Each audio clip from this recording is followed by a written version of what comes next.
MCR Pure Cotton Club, formals and casual shirts.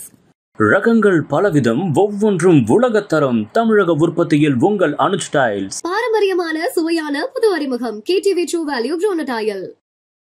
இது 3000 ஆண்டுகள் சண்டை.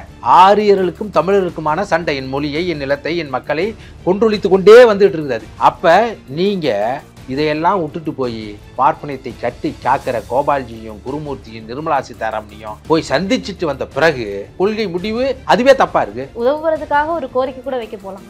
அதை சொல்லுங்கன்னு சொல்றேன். அவர் சொல்லவே இல்லையே, நாங்களால கண்டுபிடிச்சிடுறோம். அப்போ சீமானவர்கள் பாஜகவோட கள்ள கூட்டணி வச்சிருக்காங்க அப்படின்றீங்களா? இல்ல, அது கள்ள கூட்டணி நான் சொல்ல முடியாது. நல்ல கூட்டணியே தான் இருக்கும் அவருக்கு. ரஜினியை வந்து இவர் எதிர்த்தாரு தேர்தலுக்கு வரும்போது. மராட்டியனா அந்த மான தமிழனான்னு நீங்க டபால்னு போய் ரஜினி பாட்டு என்ன சொல்றீங்க? சக தோழருங்கிறீங்க. தமிழருக்கான அரசியலை பேசி RSS-இடம் தமிழர்களுடைய இறையாண்மையை அடமானம் வைத்து விட்டார். ரஜினியை இவ்வளவு விமர்சித்த அதே சீமானவர்கள் தான் இன்னைக்கு தொடர்ச்சியாக விஜய் அவர்களையும் விமர்சிக்கிறாரு. ரஜினியை ஏத்துது 2 காரணம். ஒன்னு அடிப்படை பயம் சீமானுக்கு. இன்னொன்னு யாரெல்லாம் புகழ் பெற்றவர்களாக இருக்கிறார்களோ அவர்களை எதிர்த்து பேசினாதான் நம்ம அடையாளப்படுவோம். யாரும் சீமானை கண்டுகொள்ள மாட்டார்கள். காரணம் என்னென்றால் தமிழக அரசியலில் இவர் ஒரு போராளி இல்லை. நான் மரங்களுக்கு மாநாடு நடத்துறேன், மண்ணுக்கு மாநாடு நடத்துறேன், மாட்டுக்கு மாநாடு நடத்துறேங்க. யாரிடம் பேசுவேன்? மாட்டிடம் பேசுவேன், மரங்களிடம் பேசுவேன். மரங்களை பாதுகாக்க வேண்டும், மாடுகளை பாதுகாக்க வேண்டும், மண்ணை பாதுகாக்க வேண்டும் என்றால் மனிதர்களிடம் பேச வேண்டும். அவர் ஒரு கொள்கையை வெளியிடுறாரு. கொள்கை எதிரி பாஜகன்னு சொல்றாரு. என்ன கொள்கைன்னு சொல்லு அப்படிங்கிறாரு. உங்களுக்கு முதல்ல என்ன கொள்கைன்னு தெரியுமா? 15 ஆண்டுகளமா கட்சி நடத்துறீங்க. உங்களுடைய கொள்கை என்ன? தமிழ் தேசியம் தானே தன்னுடைய கொள்கை அப்படின்னு சொல்லிக்கிறார். விஜய் சொல்றாருல்ல, நம்மளுடைய ஒரே கொள்கை எதிரி பாஜக தான். மனித ஆற்றல் இருக்குல்ல, அவர் வந்து என்ன பண்ண போறாரு எதுக்கெல்லாம் விட்டுருவோம். ஆனா இவ்வளவு பெரிய மனித ஆற்றல் இருக்குல்ல அவருக்கு பின்னாடி, அதை நான் எப்படி பாக்குறேன்னா, நாம் தமிழ் தேசியத்துக்கு ஆக்கப்பூர்வமாக பயன்படுத்திக் கொள்ள வேண்டும். எல்லா அரசியல்வாதியும் அறிவாளியும் கிடையாது, எல்லா சினிமாக்காரனும் முட்டாளும் கிடையாது. கலாட்டா நேயர்களுக்கு வணக்கம். இன்று நம்மோடு பேசுவதற்காக தமிழக வாழ்வுரிமை கட்சியின் மாநில பொறுப்பாளர் ஜெகதீச பாண்டியன் அவர்கள் நம்மோடு இணைந்திருக்கிறார். அவரோடு பேசலாம். வணக்கம் சார். வணக்கம்மா. வணக்கம் சார். இப்போ தமிழக வாழ்வுரிமை கட்சி அப்படின்னு எடுத்துக்கிட்டீங்கன்னா பெருசா வேல்முருகனை தவிர்த்து பரிச்சயமா யாருமே தெரியாதுல்ல. இப்போ சீமான் அவர்களுடைய கட்சி அப்படின்னா கூட சாட்டை துரைமுருகன் நிறைய பேர் இருக்கிறாங்க பரிச்சயமான ஆட்கள். ஆனா தமிழக வாழ்வுரிமை கட்சியில் அப்படி யாருமே இல்லை அப்படிங்கிற ஒரு பார்வை இருக்குல்ல சார்? பார்வை உங்களோட பார்வையா இல்லை மக்களோட? மக்கள் பார்வை சார். அப்படி இல்லை, இருக்கு. ஊடக வலிமை இல்லாதனால அது தெரியாது. அதுலேயும் நிறைய பேர் இங்கே அதுக்கு முன்னால் இருந்த மாரிமுத்துன்னு ஒருத்தர் சிறப்பாக பேசுவார், முருகானந்தம். அதாவது இவங்களாம் எப்படின்னா கள செயல்பாட்டாளர்கள். நீங்கள் சொல்கிற கட்சியில் இருக்க பேச்சாளர்கள் மாதிரி இல்லை. இப்போ டிஎம்கேவே இத்தனை 75 வருஷமாக இருக்குது. அதில் எத்தனை பேர் உங்களால் சொல்ல முடியும்? விரல் விட்டு என்ன கூடிய எத்தனை வருஷமா இருக்கு? 75 வருஷமா இருக்கு. சொல்லுங்க, டக்கு டக்குன்னு சொல்லுங்க பார்க்கலாம். ஆனா நான் சொல்லுவேன். இல்ல ஏன் நான் சொல்லுவேன். இப்போ ஆராசா இருக்காரு, சிவா இருக்காரு, தமிழன் பிரசன்னா இருக்காரு, கனிமொழி இருக்காங்க, தம்பி ராஜீவ்காந்தி இருக்காங்க. இதெல்லாம் நான் அரசியல் இருக்கிறதுனால அதான் நான் தமிழன் பிரசன்னா நான் வந்து சொல்லுவேன். இப்போ அந்த மாதிரி உங்களுக்கும் அந்த, ஏன்னா அது ஆளுகிற கட்சி, அதிகாரத்தில் இருக்கு, ஊடக வலிமை இருக்கு, நிறைய ஊடகமே அவங்க வச்சிருக்காங்க. அந்த மாதிரி இப்போ நாம் தமிழில் வந்து தொடர்ந்து 5 ஆண்டு காலமாக இருந்து நிறைய வெளியில் இருக்கவங்க எல்லாம் சேர்ந்து அது தமிழ் இனத்தை சார்ந்து வீரியமாக இருக்கக்கூடிய இளைஞர்கள் அன்றைக்கு ஊடக வலிமையாக தானாக ஆரம்பிச்சதுனால உங்களுக்கு ஒரு விஷயம் தெரியுது. அதை விட அதிகமாக கள செயற்பாட்டில் இருக்கிறவங்க இப்போ நிறைய பேர் ஹென்றி தீபன் மனித உரிமைக்கு போராடுறாரு. மக்களுக்கு ஏதாவது அதிகமாக தெரியுமா? தெரியாது. காரணம் அவருக்கு ஊடக வலிமை இல்லை. ஆனால் செயல்பாட்டு களத்தில் ஐநா வரைக்கும் அவர் போய் பேசிட்டார். இன்னைக்கு வந்து மருது சகோதரர்களுக்கு வந்து அந்த சமூகத்தில் இருப்பவர்களே போராட்டம் குறைவாக இருக்கும்போது தமிழக வாழ்வுரிமை கட்சியை சேர்ந்தவர்கள் தான் மருது சகோதரர் மணிவண்டம கட்டுன்னு சொல்லி சட்டமன்றத்தில் நிறைவேற்றி அதை பண்ணியிருக்காங்க. இப்படி கள செயல்பாட்டாளர்கள் அங்கே அதிகமாக இருக்கிறாங்க, ஊடக வலிமை இல்லை. இங்கே வெறும் பேச்சாளர்கள் இருக்காங்க, ஊடக வலிமை இருக்குது. அதனால் வெளியே தெரியுது. வெளியே தெரியறதுனால அங்கே 2ஆம் கட்ட தலைமை இருக்காங்கிறதுனால இங்கே வெளியே தெரியாதனால இல்லைங்கிறது அர்த்தம் கிடையாது. எதை நோக்கி செயல்படுறாங்க அப்படிங்கிறத பொறுத்து தான் இருக்குது. இங்கேயும் நிறைய பேர் இருக்காங்க. வேணுகோபாலன் துணை பேசல, மாரிமுத்து பேசுவோம், முருகானந்தம் பேசுகிறாங்க. இதெல்லாம் எங்களுக்கு தெரியும், அரசியல் வட்டாரத்தில் இருக்க மக்களுக்கு தெரியும். பொதுமக்களுக்கு இன்னும் ஊடக வலிமை வரும்போது ஒரு நீங்கள் இப்போ கொஞ்ச நாளைக்கு முன்னாடி தமிழ்நாட்டிலேயே செம்மணி மனித புதைகுழி ஒரு அரசே 2009க்கு பிறகு கூட அங்கே ஒரு சொந்த நாட்டு மக்களுக்கு பாதுகாப்பு இல்லை அப்படின்னு இப்போ தோட்ட வெறும் பணமாக வந்துட்டு இருக்கு. அதை அங்கே இருக்க உலக தமிழர்கள் வந்து இங்கே இருக்க இத்தனை கட்சிகள் இருந்தால் கூட யாரும் கேட்கல, வேல்முருகன் அவர் தான் எடுத்து நடந்தோம், மாபெரும் கருத்தரங்கத்தை நடத்தணும். இப்போ ஒரு 30,000 பேரை கூப்பிட்டு, உண்மையிலேயே 30,000 பேர் சும்மா கூப்பிட்டு சிவானந்தா சாலையில் மிகப்பெரிய ஆர்ப்பாட்டம் தான். அது தமிழக இந்த தமிழக கள செயற்பாட்டில் இருக்க தமிழக மக்களுக்கு தமிழக வாழ்வுரிமையில் யார் இருக்கா, எப்படி செயல்படுறாங்கன்னு அவங்களுக்கு தெரியும். ஊடக வலிமை இருந்தால் ஏன்னா எதுக்காக இதை சொல்கிறேன்னா, தமிழ்நாடு வேலை தமிழருக்கேவும் இதுக்காக ஒரு ஆர்ப்பாட்டம் நடத்தணும். டிஎன்பிசியில் வந்து தமிழ் தெரியாதவர்கள் கூட வேறு ஓபிஎஸ் இருக்கும்போது வெளிநாட்டில் இருப்பவர்கள் வெள்ளைக்காரர்கள் கூட வந்து வேலைக்கு சேர்ந்த பிறகு தமிழ் பத்துக்கொள்ளாங்க எதிர்த்து கல்லூரி சாலையில் இருக்க அந்த அலுவலகத்தை பூட்டின கட்சி தமிழக வாழ்வுரிமை கட்சி. இது மாதிரி என்எல்சியில் தொழிலாளர்களுக்கு இழப்பீடு கொடுக்காத போதும், நிலம் கொடுக்காத போதும், அதுக்கு உரிய தொகை கொடுக்காத போதும், அங்கே இருக்கிற மண்ணின் மக்களுக்கு வேலை கொடுக்காத போதும் என்எல்சிவே வந்து பல லட்சக்கணக்கான மக்களை கூட்டி போராடி அதை நிறைவேற்றினவர் வேல்முருகன். அது மாதிரி 2ஆம் கட்ட தலைமை அப்படிங்கிறது அங்கேயும் இருக்குது, தீவிரமாக செயல்படுது. அவர்கள் எல்லாம் கள செயற்பாட்டாளர்கள் இருப்பதால் தெரியல, இனிமேல் தெரியும். ஊடக வலிமை வருவது கண்டிப்பா. ஊடக வலிமை அப்படிங்கிறது மிகப்பெரிய விஷயம் இல்லை சார். சார், சமீபத்துல ஒரு குற்றச்சாட்டு ஒண்ணு முன் வச்சிருந்தீங்க, சீமானவர்களுக்கு வெளிநாடுகள்ல இருந்து பணம் வருது அப்படின்னு சொல்லிட்டு. எங்க இருந்து வருது, யார் கொடுக்குறாங்க அப்படின்னு நினைக்கிறேன்? சமீபத்தில் இல்லை, நான் பேச ஆரம்பிக்கும் போது அவங்க கணக்கு நாங்கள் யார்கிட்டையும் காசு வாங்கல, உலகத்தில் இருக்க தமிழ்நாட்டில் இருக்க எல்லா கட்சிகளும் வந்து தவறான கட்சிகள், நான் மட்டுமே நியாயமான கட்சி, யாரிடமும் இல்லை. உண்மையிலே சொல்ல போனால் தமிழ்நாட்டில் 15 ஆண்டுகளாக சொந்த காசை போட்டு கட்சி நடத்துகிற ஒரு கட்சின்னா அது தமிழக வாழ்வுரிமை கட்சி தான். இப்போ இந்த சீமான் மீது எவ்வளவோ குற்றச்சாட்டுகள் வருது. அவரே வந்து ஒவ்வொரு மாநாட்டுக்கும் உங்களுக்கு தெரியும் திரள்நிதி தாங்கன்னு பேசுகிறாரு. ஒரு இடத்தில் கூட்டத்திற்கு வாங்கல் என்று வேணாலும் வேல்முருகன் நான் கூப்பிட்டுருப்பார் அவளிய, என் கூட்டத்திற்கு பங்களிப்பு கொடுங்கள் அப்படின்னு அவர் கேட்டதே இல்லை. நீங்கள் ஆச்சரியமா, நானே உள்ள இப்போ தான் வந்து ஜனவரி மாதம் 31 நாம் தமிழர் வந்து வெளியே விட்டு மார்ச் 16 சேர்ந்தேன். அதாவது அதுக்கு முன்னே இருக்கும் போதெல்லாம் பல்வேறு பேர் வரும்போதெல்லாம் நிர்வாக சிக்கலாக இருந்தது. அந்த கட்சியில் இருந்த அறிவுச்செல்வன்கிற ராஜீவ்காந்தி, கல்யாண சுந்தரம், நல்லதுரை, குகன்குமார், இது மாதிரி செயல்பாட்டாளர்கள் வருகிற போது நாங்கள் வெளியே வந்ததுலாம் வெற்றிக்குமரன் நாங்கள்லாம் வெளியே வர்றது வந்து பாலிசி டிசிஷனே தவறாக இருக்குது. அதுக்கு முன்னே வந்து நிர்வாக சிக்கல் சின்னதாக இருக்கும், அதை நம்ம சரி பண்ணிடலாம். இவருக்கு அமைப்பை பற்றி என்னன்னு தெரியாது. வெறும் அண்ணாவே வந்து அண்ணன் சீமானுக்கு. ஏன்னா அவர் வந்து ஒரு அமைப்பிலிருந்து வரல. இப்போ நீங்கள் பார்த்தீங்கன்னா திகாவிலிருந்து திமுக வந்தது. ஆக மொத்தம் நீதி கட்சியாக இருக்கும்போது ஐயா காங்கிரஸ் இருந்தார், யார் பெரியார் அவர்கள். காங்கிரஸ் இருந்து வெளியே வந்து அவர் சுயதர்ம மரியாதை சுயமரியாதைக்கு சமதர்ம இயக்கம்னு ஒன்று ஆரம்பிச்சிடறார். அதுக்கப்புறம் அவர் நீதி கட்சியில் 37க்கு பிறகு அவங்களே கொண்டு வராங்க. திகாவை ஆரம்பிக்கிறார் 1944. அதுக்கப்புறம் திமுகவிலிருந்து அண்ணாதுரை இவங்கெல்லாம் பிரிஞ்சுட்டு வரும்போது ஒரு அமைப்போட பிரிஞ்சுட்டு வராங்க. திமுகவிலிருந்து ஐயா எம்ஜிஆர் அவர்கள் வரும்போது அந்த அமைப்போட பிரிச்சுட்டு வராங்க. திமுகவிலிருந்து மறுமலர்ச்சி திராவிட முன்னேற்ற கழகம் வரும்போது அமைப்போட வராங்க. ஆனால் இந்த கட்சி வந்து 2.25 லட்சம் தமிழர்களுடைய உயிரிழப்புனாலும் 40,000 மாவீரர்களுடைய சாம்பலினமாக உயிர்த்தெழுந்த கட்சி. நாங்கள் அமைப்பாக இருந்து வரல, எல்லாம் சேர்ந்து அமைப்பாக ஆக்க முயற்சி பண்ணிட்டு இருந்தோம். இது அமைப்பானா அதுக்கு ஒரு விதி இருக்கும். விதி இருந்தால் நம்ம கட்டு பண்ணணும், நம்ம கட்டு இருந்தால் கட்டுப்பட்டால் நம்ம சர்வாதிகாரமாக நடக்க முடியாதுங்கிறதுனால இது அமைப்பாக்காதவே அண்ணன் பார்த்துக்கிட்டார். ஆனால் அமைப்பை குறித்து அடிப்படை விதியும் அறிவும் அண்ணன் சீமானுக்கு கிடையாது. அதை நம்ம இருந்து சரி பண்ணிக்கலான் இருந்தோம். ஆனால் அதை மீறி கொள்கை முடிவு எதற்காக இந்த கட்சி ஆரம்பிக்கப்பட்டது, ஏன் ஈழத்தில் இந்த இனம் நடந்தது அப்படின்னு பார்த்தா, இது வரைக்கும் வந்து தமிழர்கள்னா 1965க்கு பிறகு இங்கே நடந்த இந்தி போராட்டத்தின் காரணமாக திமுக ஆட்சிக்கு வந்தபோது இவரெல்லாம் நம்மளோட இருப்பார்கள் அப்படின்னு நினைச்சோம். ஆனால் 2009க்கு பிறகு ஆட்சி அதிகாரத்தில் இருக்க திராவிட முன்னேற்ற கழகம் அந்த நேரத்தில் தமிழர்களுடைய கண்டுகொள்ளாமல் ஒரு இணை அழிப்புக்கு காரணமாக இருந்தது. இனிமேல் நமக்காக தமிழருக்கான ஒரு கட்சி தேவை என்று இந்த கட்சி ஆரம்பித்தோம். இது ஏன் நடந்ததுன்னா, இது 3000 ஆண்டுகள் சண்டை, ஆரியர்களுக்கும் தமிழருக்குமான சண்டை. என் மொழியை, என் நிலத்தை, என் மக்களை கொன்றொழித்து கொண்டே வந்துட்டு இருக்குது. அப்போ நீங்கள் இதையெல்லாம் விட்டுட்டு போய் ஆரிய வைதிக பார்ப்பனியத்தை கட்டி காக்கிற கோபால்ஜியும் குருமூர்த்தியும் நிர்மலா சீதாராமனையும் போய் சந்திச்சுட்டு வந்த பிறகு யாரை சொல்றீங்க? சீமானா தான் சொல்கிறேன்.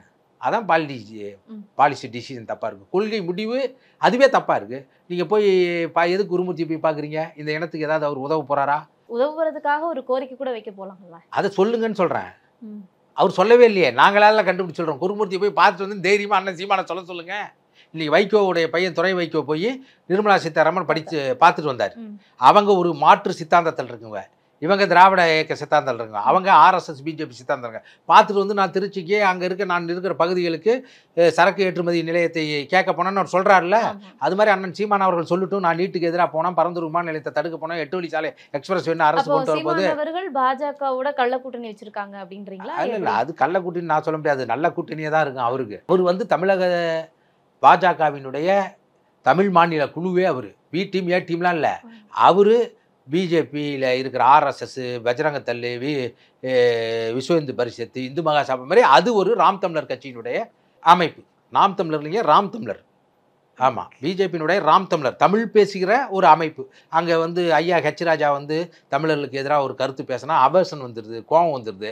அப்போ அவன் பார்க்குறான், அவன் எப்பயுமே என்ன ஆர்எஸ்எஸ் உடைய வேலை என்னன்னா, காங்கிரஸ் இருந்தாலும் உள்ளே போயிடுவான், கம்யூனிஸ்டுகள் கூட இருந்தாலும் உள்ளே போயிடுவான். அந்த மாதிரி இங்கே அந்த மக்களுக்கு புரிகிற மொழியில் பேசி நயவஞ்சகமாக ஏமாத்துகிற அதில் 1ஆம் நம்பர் முதல் நபர் யாருன்னு பார்க்கும்போது, ஓஹோ இப்படி ஒரு சீமான் இருக்காரு, இதே தான் வேல்முருகன் அண்ணன் பேசுகிறாரு தமிழ் தேசியத்தை, அண்ணன் திருமாவளவன் பேசுகிறாரு, தனியரசு பேசுகிறாரு, ஏன் எங்கள் அண்ணன் தியாகு பேசுகிறாரு. இவங்கெல்லாம் ஏன் ஆர்எஸ்எஸ் எடுக்கலனா, அவர்கள் கொண்ட விஷயத்தில் கொள்கையில் உறுதியாக இருந்து வரை சண்டை போடுவார்கள், நமக்கு சாதகமாக இருக்க மாட்டார்கள், நமக்கு அடியாள் வேலையையும் கூலி வேலையும் பார்க்க மாட்டார்கள். அதுக்கு சரியான நபர் சீமான் தான் தேர்ந்தெடுத்து அவரை வந்து உள்ளே இழுத்துக்கிட்டாங்க. அதனால் அந்த கொள்கை முடிவு தவறாக இருக்குது. ரஜினியை வந்து இவர் எதிர்த்தார் தேர்தலுக்கு வரும்போது. நான் சொன்னேன், வேணாங்க, ரஜினியும் இந்த இந்திய அரசியலமைப்புக்கு உட்பட்டு இந்தியாவில் இருக்க எங்கே வேண்டுமானாலும் போய் வாழலாம், எங்கே வேணாலும் போய் நிற்கலாம் என்ற ஒரு சட்டம் இருப்ப காரணத்தால் அவர் இங்கே அரசியல் கட்சி ஆரம்பிக்கலான் இருக்காரு. அவர் நிற்கிட்டோம். ஆனால் பெரும்பான்மையான தமிழர்கள் நாம் தமிழ் தேசிய கருத்தில் ஏந்தி விழிப்புணர்வு அடைந்து அவரை தோற்கடிக்கணும், அப்போ தான் அது நம்ம கருத்தியல் வலிவாக இருக்கணும்னு சொன்னோம். ஆனால் நீங்கள் என்ன பண்ணீங்க, உங்களுடைய பாசிச முடிவால் அவர் நிற்கவே கூடாதுன்னு சொன்னீங்க. மராட்டியனா அந்த மான தமிழனான்னு நீங்கள் டபால்னு போய் பிஜேபியை பார்த்துட்டு வந்து, குருமூர்த்தியை பார்த்துட்டு வந்துட்டு, அண்ணன் ரவிச்சந்திரனுடைய ஆலோசனையின் பேரில் நீங்கள் போய் ரஜினி பாட்டு வந்து என்ன சொல்கிறீங்க, சக தோழருங்கிறீங்க. அவங்க பொண்ணே சொல்லுது, எங்கள் அப்பாவை சங்கின்னு சொல்லாதீங்க, ஏன் அப்படி சொல்கிறீங்கன்னு. இவர் என்ன சொல்கிறாரு, சக தோழனுங்கிறாரு. சக தோழர்னா யார், முற்போக்காக சிந்தித்து இந்த மண்ணினுடைய மாற்றத்துக்கு அமைப்பு மாற்றம், அடிப்படை மாற்றம் எல்லாம் கொண்டு வருன்னு இறுதி வரை உறுதியாக போராடுகிறவனை தான் சக தோழன்போம். அவர் சக தோழனுக்கு முடியும், அவர் தோழரை அவர் சொல்கிறாரு. அதுக்கப்புறம் போயிட்டு வந்து நீங்கள் என்னென்ன பேசுகிறீங்க. அப்போ நான் தவறாக சொல்லலை, நீங்கள் தான் தவறிட்டாரா, கொள்கை 100 விழுக்காடு தவறிவிட்டார். தமிழருக்கான அரசியலை பேசி ஆர்எஸ்எஸ்ஸிடம் தமிழர்களுடைய இறையாண்மையை அடமானம் வைத்து விட்டார். அதனால நாங்கள் வெளியே வந்துட்டோம். ரஜினியை இவ்வளவு விமர்சித்த அதே சீமான் அவர்கள் தான் இன்னைக்கு தொடர்ச்சியாக விஜய் அவர்களையும் விமர்சிக்கிறாரு. நிறைய வீடியோஸ் போடுறாங்க, தொடர்ச்சியான ஒரு தாக்கா இருக்குது. விஜயோட அரசியல் பயணத்தை நீங்க எப்படி பாக்குறீங்க, சீமானுடைய விமர்சனத்தையும் எப்படி பாக்குறீங்க? அதாவது நீங்கள் வந்து யார் வேணாலும் வரலாம், நீங்கள் வந்து உங்கள் கொள்கையை சொல்லி உங்கள் கருத்தை சொல்லி எதுக்கணும். ரஜினியை ஏற்றுது 2 காரணம். ஒன்று அடிப்படை பயம் சீமானுக்கு, இன்னொன்று யாரெல்லாம் புகழ்பெற்றவராக இருக்கிறார்களோ அவர்களை எதிர்த்து பேசினா தான் நம்ம அடையாளப்படுவோம். எங்கேயாவது ஒரு இடத்துல இவர் பேசுகிறாரு, எடப்பாடி பழனிசாமி சீமான் அவர்களை எதிர்த்து பேசியிருக்காரா, ஐயா ஸ்டாலின் அவர்களை எதிர்த்து பேசியிருக்கிறாரா, ஏன் இவ்வளோ தூரம் எதுக்குறாரா, ரஜினியை எதிர்த்து பேசியிருக்காரா சீமானை பற்றி. இப்போ வந்து விஜய் எதுக்குறாரு, ஏற்று பேசியிருக்கிறாரா. யாரும் சீமானை கண்டுகொள்ள மாட்டார்கள். காரணம் என்னென்றால் தமிழக அரசியலில் இவர் ஒரு போராளி இல்லை, நகைச்சுவையாளர்னு எல்லாத்துக்கும் தெரிஞ்சிருச்சு. நீங்கள் ஏன் திருமாவளவன் எதுக்குறாரா விஜய, கொள்கை ரீதியாக இருப்பார். ஏன் எங்களுடைய தலைவர் வேல்முருகன் அவர்கள் வரட்டும், வந்து மக்களுக்கான சேவை செய்யட்டும், நேரடியாக நடிப்பின் புகழ் வெளிச்சத்தின் மூலம் மட்டும் வந்து நீங்கள் முதலமைச்சர் பதவிக்கு ஆசைப்படாத மக்களுக்கு செய்யுங்க. இப்போ நேற்று ஒரு பேட்டி கொடுத்துருக்காரு அண்ணன் வேல்முருகன், அவர்கள்ட்ட இந்த கேள்வி கேட்குது. நான் வந்து விஜய் எதுக்குலையே, அவர் வரட்டும், வந்து மக்களுக்கு சேவை செய்யட்டும், அது பிரகாரம் சட்டமன்ற தேர்தலோ பாராளுமன்ற தேர்தலோ நின்று அவருக்கான அங்கீகாரம் பெருட்டுன்னு தான் சொல்கிறோம். நீங்கள் என்ன சொன்னீங்க, விஜய் வருகிற போது இந்த தமிழ்நாட்டில் என்னுடைய தம்பின்னு தானே சொன்னார். இப்போ கூட சொல்லுவார், எப்பயுமே அவர் புகழ் பெற்றவர்கள் பணக்காரர்களை எல்லாம் தம்பிம்பார். கூட வேலை செய்கிறவன் எவ்வளோ கொள்கை குன்றாக இருந்தால் கூட, அவன் ஏழையாக இருந்தால், புகழ் இல்லாத இருந்தால் கிரீஸ்டப்பாம்பார், மாவாட்ட கூட சரியில்லைம்பார். நான் எதுவும் சொல்ல அவரே பேசியிருக்காரு. விஜய் அரசியலுக்கு வரணும்னு முடிவாச்சு. முடிவு வச்சோன்னு யார் எல்லாரும் வந்து அவர்கள் கருத்தை சொல்கிற போது இவர் என்ன சொன்னார், தம்பி வரட்டும், வரவேற்கிறேன், கூட்டணி வைப்பீங்களா, ஐ எம் வெயிட்டிங். யார் சொன்னா, இவரே தான் சொன்னார், ஐ எம் வெயிட்டிங். விஜய் சொன்னார் ஒரு இடத்துலையாவது, தம்பி சொல்லட்டும், நான் ஒரு பக்கம், தம்பி விஜய் ஒரு பக்கம், என்ன திமுகவை அப்படி அடிப்போம் அப்படின்னாரு. இப்போ பல்வேறு வழக்குகளை மாட்டின விடு படித்தே விட்டான யா சீமான் போய் சரணாகதி அடிச்சு யார்கிட்ட, திமுகட்ட என்ன சொன்னீங்க இது வரைக்கும்? நீங்கள் திமுக தான் எதிரி, நடக்கிற போர் ஆரியர் திராவிடர் போர்னீங்க பெரியார் மேடையில் பேசுகிற வரைக்கும். அதுக்கப்புறம் என்ன சொன்னீங்க, ஆரியர் தமிழர் போர்னீங்க. அதுக்கப்புறம் சொன்னீங்க திராவிடர் தமிழர் போர்னீங்க. அதுக்கப்புறம் திமுக நாம் தமிழர் போர்னீங்க. இன்றைக்கி என்னது, எந்த அதிகாரத்திலும் இல்லாமல் எந்த இதையும் பண்ணாத விஜயோட போருங்கிறீங்க. சிரிக்க மாட்டானா எவனாவது? இதெல்லாம் எப்போ நடந்தது? ஐயா மூக்காமுத்து அவர்கள் இறந்து விட்டார். இறந்ததுக்கு நீங்கள் துக்கம் கேட்க போகிறீங்க. யார்கிட்ட போகணும்? மூக்காமுத்து வீட்டுக்கு போகணும். அங்கே இருக்க பையன் அறிவு நீதி மருத்துவராக இருக்கிற அவர்கிட்ட போய் கேட்கணும். நீங்கள் எங்கே போகிறீங்க? ஸ்டாலின் வீட்டுக்கு போகிறீங்க. எதுக்கு போனீங்க? உங்கள் வழக்கு உச்சநீதிமன்றத்தில் வருகிற போதோ அங்கே காவல்துறை அவர்கள் அனுப்பக்கூடாது, உங்களுக்கான சாட்சி சொல்லக்கூடாதுங்கிற ஒரே காரணத்தினால போய் சரணாகதி அடைஞ்சிட்டு வெளியே வந்து விஜய் நான் இது பண்ணீங்க.